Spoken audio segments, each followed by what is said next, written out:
ఇటీవల కడప నగరంలోని అల్మాస్పేట సర్కిల్లో టిప్పు సుల్తాన్ సర్కిల్ నామకరణం సంబంధించి జరిగిన గొడవల గురించి జరిగిన ఘటనలు చాలా శోచనీయం. ఈ దేశంలో నివసిస్తున్న ప్రతి పౌరుడు అన్నదమ్ముల్లాగా కలిసిమెలిసి జీవించాల్సిన పరిస్థితి ఉన్నది. మరి అలాగైతేనే మన దేశంలో అందరూ కూడా సుఖంగా శాంతియుతంగా జీవించగలుగుతాం.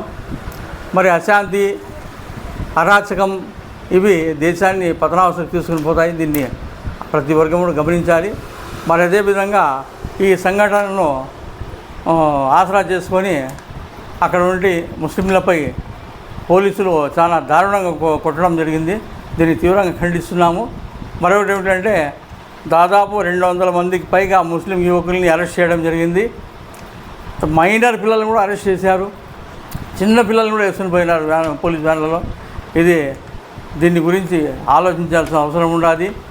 మరి తెలుగుదేశం పార్టీలో ఉండి మైనార్టీ నాయకులు ఎవరైతే ఉన్నారో వాళ్ళు ఈ విషయంలో బాధ్యత తీసుకొని వారి యొక్క అధిష్టానం దృష్టికి తీసుకెళ్ళి ముస్లింల పైన పాశవికంగా దాడి చేసినటువంటి ఏ పోలీసులతో ఉన్నారో వాళ్ళ మీద చట్టపరమైన చర్యలు తీసుకొని డిమాండ్ చేస్తున్నాం.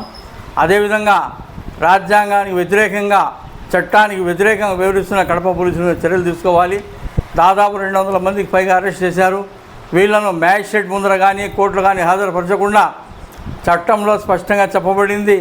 ముద్దాయిలను అరెస్టు చేసిన వారిని 24 గంటల లోపు కోర్టులో హాజరు పెట్టాల్సి ఉండగా అట్లా హాజరు పెట్టకుండా పులివెందుల, బేంపల్లి, లక్కిరెడ్డిపల్లి స్టేషన్లకు తిప్పుతూ వాళ్ళను చిత్రహింసలకు గురి చేస్తున్నని చెప్పేసి వాళ్ళ కుటుంబీకులంతా చాలా ఆందోళనగా ఉన్నారు.